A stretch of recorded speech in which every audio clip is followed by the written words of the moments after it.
anak-anak kita ajak untuk menulis di papan tulis, kemudian kita kasih kotak, kita suruh anak-anak membuat kesepakatan kelas. Tidak mungkin kan kita bisa kan, anak-anak tidak akan paham kalau kita tidak tuntun. Ya, kalau mungkin di SD atau di SMP mungkin bisa kita ajukan, kita buat kesepakatan kelas. Jadi silahkan tulis, maksudnya apapun kesepakatan dari sekian banyak anak, kita tampilkan pokoknya di papan tulis, begitu kita tempel bahwa ini begini kita harus berdoa, tidak boleh terlambat, tidak boleh apa, mungkin mereka akan menulis seperti itu. Tapi kalau di TK kita kan tidak bisa. Harus kita guru yang menuntut bahwa kita mengajarkan sebelum kita memulai pembelajaran, kita harus berdoa dulu. Kita menyampaikan anak-anak, kalau kemana anak-anak nanti kalau merasa tidak enak apa, nanti sampaikan ke sama bunda ya, pasti begitu kan. Umpamanya kalau ingin keluar, kalau sementara pembelajaran berlangsung, jangan lari-lari keluar, harus izin dulu sama bunda, pasti begitu kita kan. Tidak bisa seperti anak yang sudah besar. Nah di sini memulai dan mengakhiri dengan doa, itu melalui tuntunan kita sebagai guru. Iya. Menghargai teman yang sedang berbicara. Kalau di TK bagaimana bisa, kita tidak bisa kan, satu sana ngomong, sini pasti ngomong lagi. Bagaimana Ibu Clara begitu kira-kira? Iya, kalau di TK kita tidak bisa memang, tapi kita berusaha. Kita sebagai bunda, sebagai guru, di situ bagaimana kita menerapkan memposisikan diri sebagai manajer. Ya nanti kita bahas sebagai manajer itu selanjutnya. Meminta izin ketika keluar ruangan. Tapi kalau di TK sudah bisa diterapkan, bisa. Memulai dan mengakhiri tepat waktu. Kadang tidak. Itu dari kita, mungkin dari guru ya. Iya. Yang tepat waktu mungkin ada satu-satu kalau kita anak-anak TK. Ini latar belakangnya, dewasa ini kondisi karakter peserta didik di sekolah sedikit memprihatinkan, baik secara emosional, tindakan maupun perilaku sosial peserta didik. Diperlukan upaya pembentukan budaya positif sekolah untuk membentuk profil pelajar Pancasila sebagai tujuan dan merdeka belajar. Maksudnya sebagai kita harus menciptakan profil pelajar Pancasila. Bagaimana profil pelajar Pancasila? Itu kita tahu ada berapa itu profil Pancasila. Ada bertakwa, beriman dan bertakwa kepada Tuhan Yang Maha Esa, mandiri, reflektif, inovatif. Kita harus bisa menggali itu dari diri anak itu supaya pola pikirnya anak itu terbuka, jangan dari kita semua. Jadi dia menggali sendiri. Itu anak bisa menciptakan sendiri kegiatan-kegiatan pembelajaran. Maksudnya umpamanya seperti kalau di TK, kita jangan hanya memberikan, ayo anak-anak warnai ini. Seperti yang sebelum-sebelumnya selalu kita dapatkan itu kan, kita tidak boleh. Kalau bisa kita katakan, ayo silahkan ini kertas kosong, anak-anak mau buat apa, mau gambar apa, silahkan berkreasi. Jadi mereka terbuka pikirannya kan. Dari umpamanya 10 anak yang kita ajar, bisa saja 10 ide akan tertuang di dalam kertas itu. Kalau cuma satu kita kasih kertas satu umpamanya cuma yang mau diwarnai, cuma satu itu saja hasilnya. Demikian juga kalau membuat kreasi, umpamanya dia mendemonstrasikan hasil apa yang dia ingin buat, kita hanya menyediakan saja. Nanti anak-anak yang buat nanti jadi apa nanti dia buat itu. Iya, ya maksudnya itu profil pelajar Pancasila dan merdeka belajar. Artinya anak membuka kebebasan seluas-luasnya dalam dirinya. Kita juga memberikan kebebasan seluas-luasnya kepada anak itu untuk berkarya, untuk berinovasi, untuk mencipta. Itu yang dimaksud dengan merdeka belajar. Pendidikan, pembentukan pribadi diharapkan mampu membendung berbagai kemungkinan negatif yang secara perlahan menghilangkan budaya bangsa ini. Kalau kita di TK kayaknya belum terlalu tergerus dengan hal-hal seperti itu, mungkin anak-anak yang lebih besar. Budaya positif di sekolah ialah nilai-nilai keyakinan-keyakinan dan kebiasaan-kebiasaan di sekolah yang berpihak pada murid agar murid dapat berkembang menjadi pribadi yang kritis, penuh hormat dan bertanggung jawab. Ini yang dimaksud itu budaya positif di sekolah. Saya rasa kalau kita kan semua sudah menerapkan ini yang mengenai budaya positif ini. Nah, silakan untuk ini Ibu menyimak dulu video, nanti Ibu bisa sedikit membuka wawasan apa sih makna dari video ini. Saya coba untuk membukanya.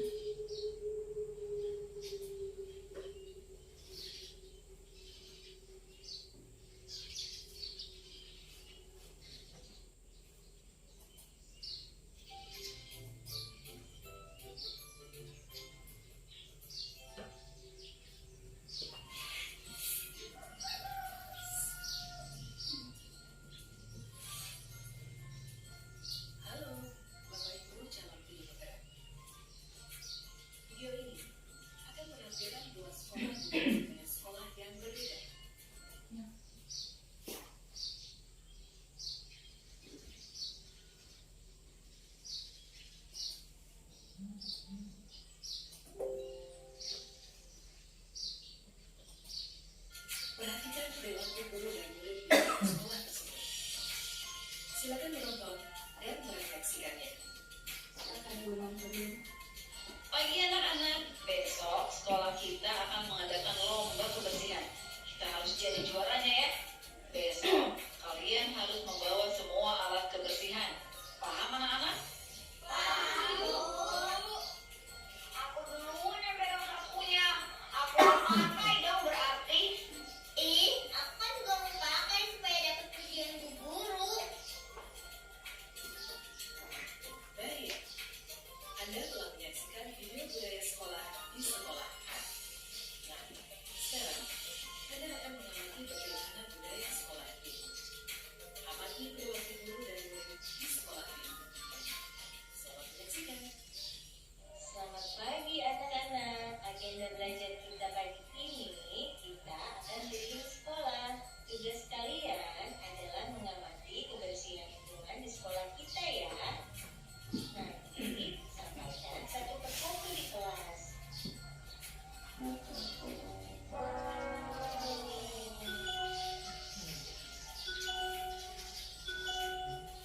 Bagaimana anak-anak? Apa yang kalian temukan di lingkungan sekolah? Ternyata sekolah kita kotor ya Bu. Sampah, kesehatan. Bagaimana ya solusinya? Bagaimana bila kita menemukan pada waktu saja? Jangan buang sampah di jalan, buang sampah itu di tong sampah. Oh iya, makasih udah diingatin ya. Anda telah menyaksikan video budaya sekolah A dan B. Bagaimana? Apa yang Anda rasakan dan pikirkan dari video tersebut? Perilaku guru dan murid seperti apa yang Anda tangkap dari kedua budaya sekolah? Mari kita refleksikan ya tugas berikutnya.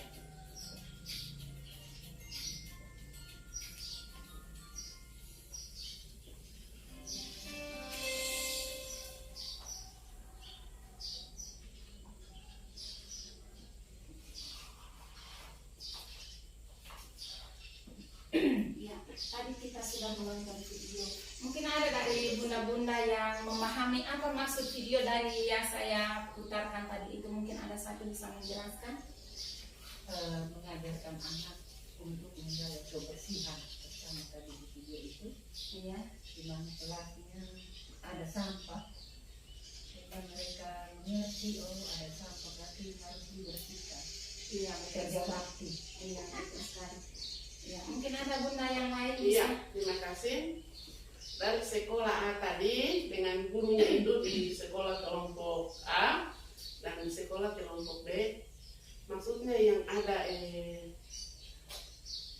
apa istilahnya tadi menghamba itu, Iya, ya itu kemungkinan di video ini itu diterapkan oleh si guru B tadi. Maksudnya ada pendekatan, iya, dibandingkan dengan guru di kelompok A. Oke, terima kasih. iya betul. Terima kasih betul sekali Bu ya. ya untuk selanjutnya lebih memahami kita lanjut ya selanjut pelajaran yang berikutnya. Ya. Ini budaya positif di sekolah tadi itu mengenai religius, disiplin, jujur, toleransi, gotong royong, dan mandiri. Itu biasa disebut dengan 5S. Membangun komunikasi dua arah, kontrol guru.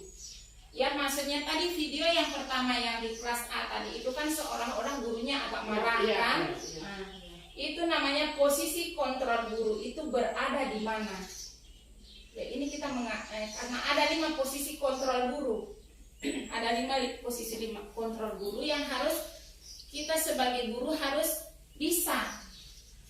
bisa menerapkan posisi tersebut. Masuk bagian yang ini, posisi kontrol guru.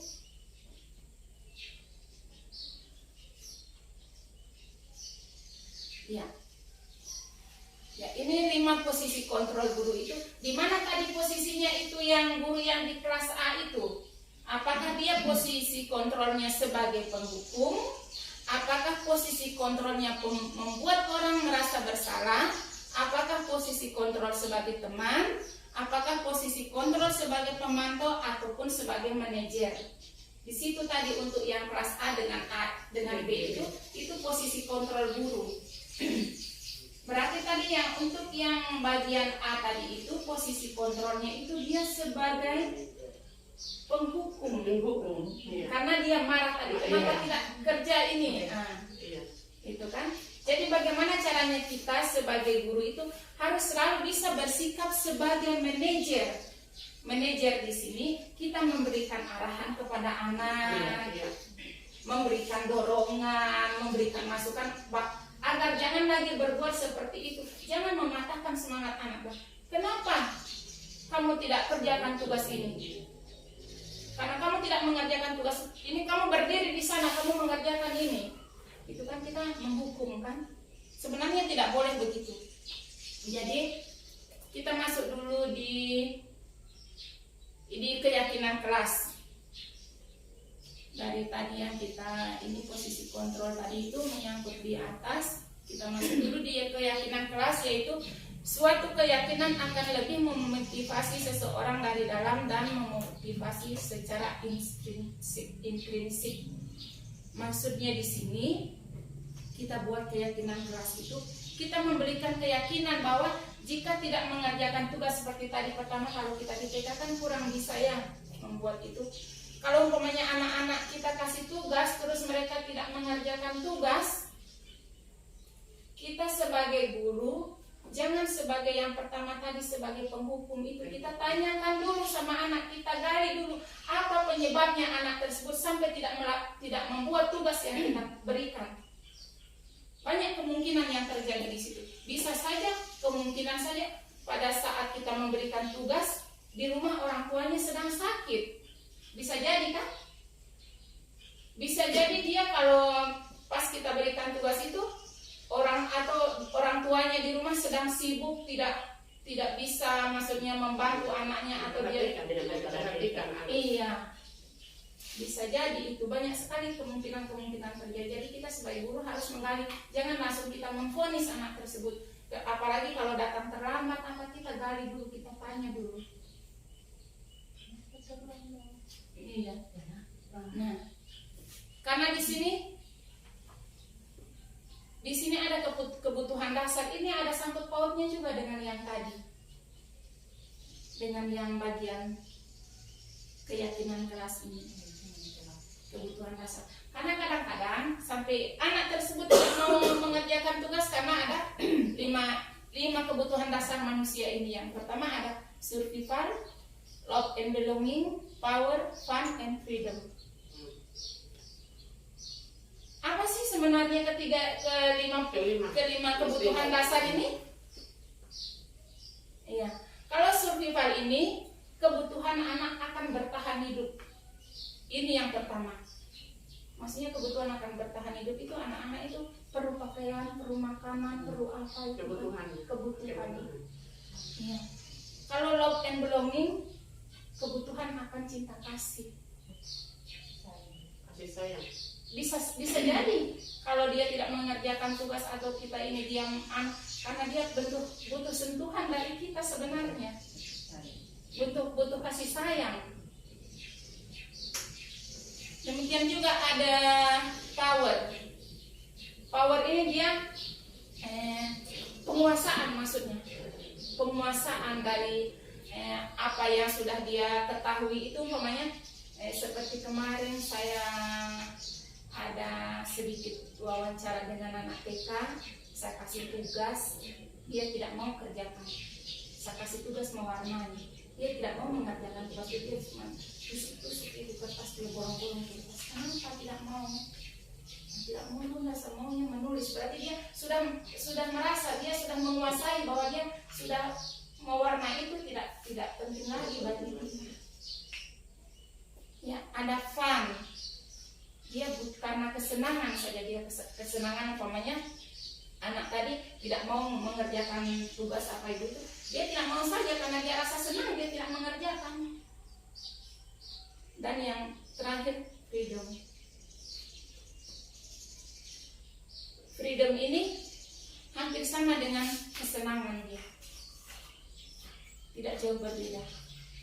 Karena ada 5 di sini kebutuhan dasar. Saya bisa bacakan dulu sedikit. 5 kebutuhan dasar manusia. Suatu tindakan manusia memiliki tujuan tertentu. Semua yang kita lakukan adalah usaha terbaik kita untuk mendapatkan apa yang kita inginkan. Ketika kita mendapatkan apa yang kita inginkan, sebetulnya itu kita sedang memenuhi satu atau lebih dari satu kebutuhan dasar kita, yaitu kebutuhan untuk bertahan hidup atau survival yang pertama tadi. Yang kedua, cinta dan kasih sayang, love and belonging, kebebasan, freedom, kesenangan, fun, dan kekuasaan, power. Ketika seorang murid melakukan suatu perbuatan yang bertentangan dengan nilai-nilai kebajikan atau melanggar peraturan, hal itu sebenarnya dikarenakan karena gagal memenuhi kebutuhan dasar mereka. Ya, karena dia gagal kan maunya dia, berarti dia tidak merasa adanya kebahagiaan di situ, jadinya dia lakukan seperti itu. Ya, di sini cinta dan kasih sayang atau kebutuhan untuk diterima. Kebutuhan ini ada 3, dan 3 kebutuhan berikutnya adalah kebutuhan psikologis. Kebutuhan untuk mencintai dan memiliki meliputi kebutuhan akan hubungan dan koneksi sosial. Berarti anak tersebut butuh, kita harus mengadakan pendekatan supaya anak tersebut, mungkin saja di rumahnya dia kurang kan. Jadi kita di sekolah tugasnya kita sebagai guru. Demikian juga kebutuhan yang berikutnya ada 5 tadi. Ya, kita masuk pada yang berikut. Ini mengenai posisi kontrol tadi itu. Posisi kontrol sebagai penghukum itu, seorang penghukum bisa menggunakan hukuman fisik maupun verbal. Tapi apakah dibenarkan kita melakukan itu? Sama sekali tidak. Kalau kita tidak pernah memang. Ya, membuat orang merasa bersalah. Pada posisi ini biasanya guru akan bersuara lebih lembut. Iya, kita lakukan dengan lembut umpamanya. Aduh nak, kasihan, kenapa tidak dikerja? Kasihan loh bunda sudah capek-capek. Padahal sebenarnya tidak boleh itu mematahkan semangat anak. Sebenarnya itu tidak boleh kita lakukan. Demikian juga sebagai teman, tapi pada dasarnya kita tidak bisa pungkiri suatu saat pasti akan kita lakukan hal seperti itu. Tapi bagaimana kita perlahan-lahan kita merubah, perlahan-lahan kita melakukan supaya bisa kita sebagai guru bisa ada di posisi sebagai manajer, posisi mentor di mana guru berbuat sesuatu bersama dengan murid. Sesuatu itu kita bicarakan dengan anak-anak kita, tapi secara perlahan dan terus menerus.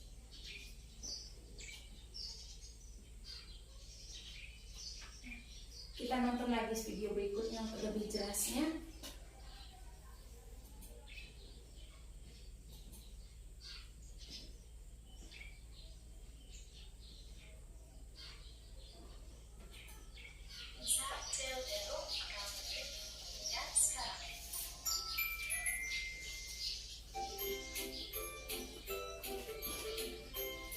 video mengenai 5 posisi kontrol tadi.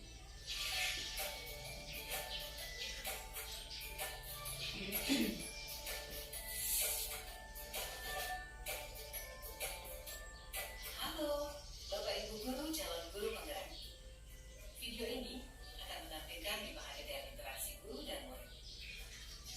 Silakan menonton dan merefleksikannya.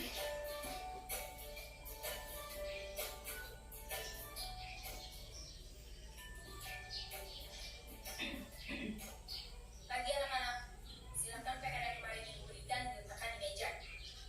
Anton, kamu sudah mengerjakan belum? Belum mengerjakan saya, Bu. Kamu selalu ya gak ngerjain PR. Sekarang kamu duduk di depan, lalu tulis. Saya berjanji tidak akan mengulangi lagi. Saya berjanji akan berusaha menjadi murid yang rajin belajar sampai pelajaran saya selesai.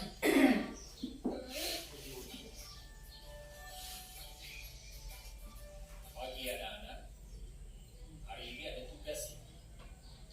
Ada yang belum mengerjakan atau kamu sudah mengerjakan? Belum, Pak. Kamu nggak ngerjain tugas. Kamu mau jadi apa nanti? Kamu lihat sekolah. Coba bayangkan orang tua betapa kecewanya sama kamu. Kamu itu sudah kelas 5. Harusnya bertanggung jawab sama dirimu sendiri. Mau, saya terlambat. Ya udah, tapi jangan diulangi lagi ya.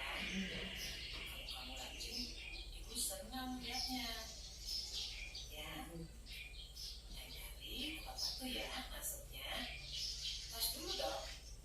Kita kan teman. Wah, jadi kalau aku terlambat lagi, apa ya? Apa-apa kata lambat lagi. Kan teman. Kamu mau nggak pakai baju olahraga? Bapak catat, kamu sudah 3 kali loh dan ikut olahraga bulan ini. Ya, Pak. Ketiga kali berarti saya dapat sanksi, Pak.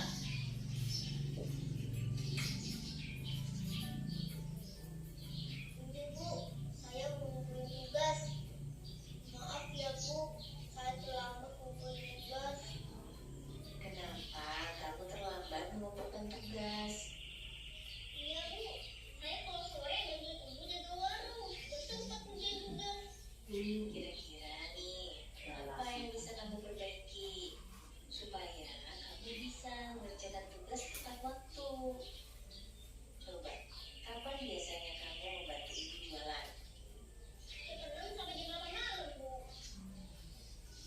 Bagaimana kalau kamu membuat jadwal? Kapan kamu akan mengerjakan tugas? Oh, gitu ya, Bu. Coba deh, Bu. Terima kasih, Bu.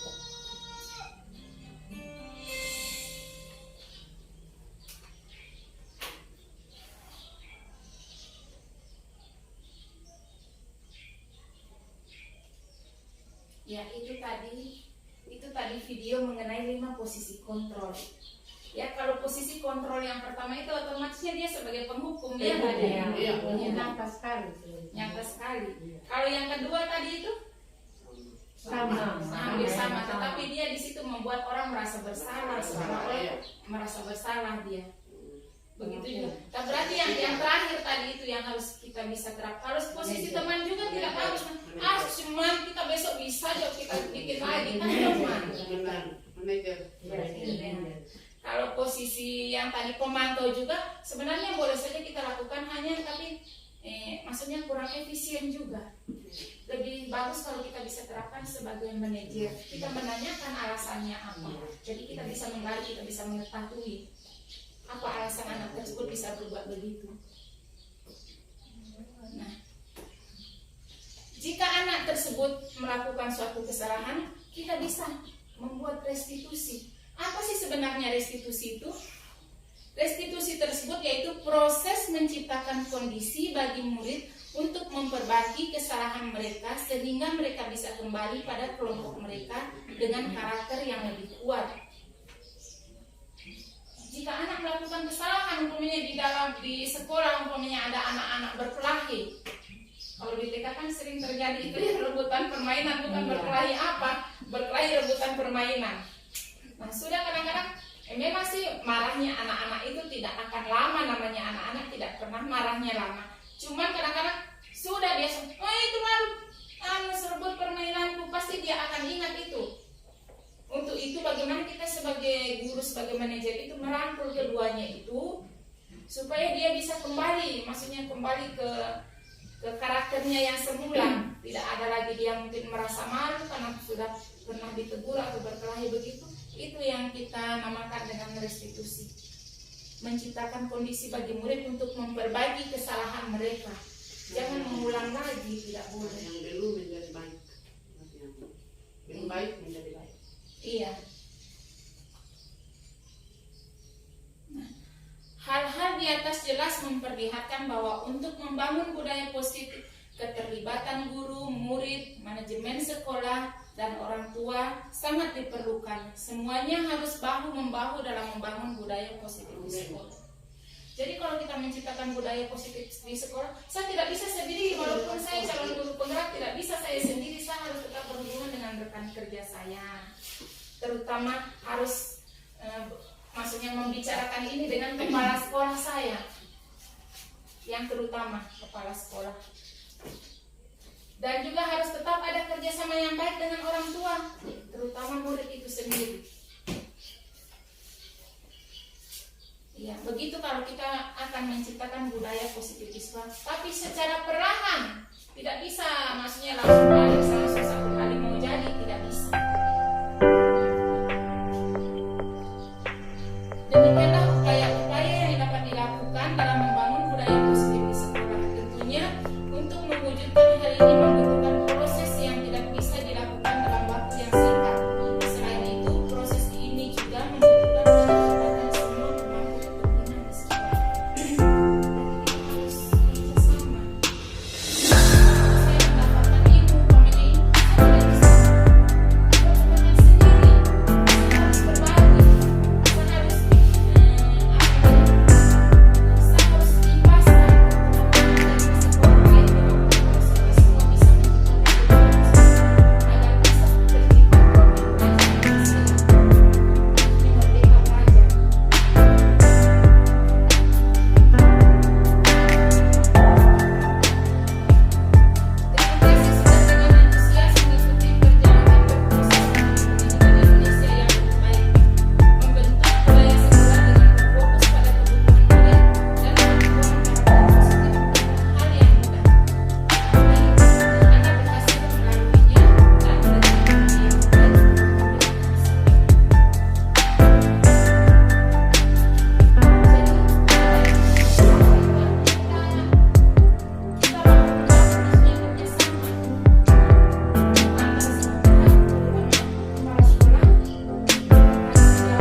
Saya harus mungkin kita ambil dari kegiatan gugus dulu yang pertama, kita akan membentuk komunitas praktisi. Apa itu sebenarnya komunitas praktisi itu? Mungkin sebagian ibu-ibu sudah tahu.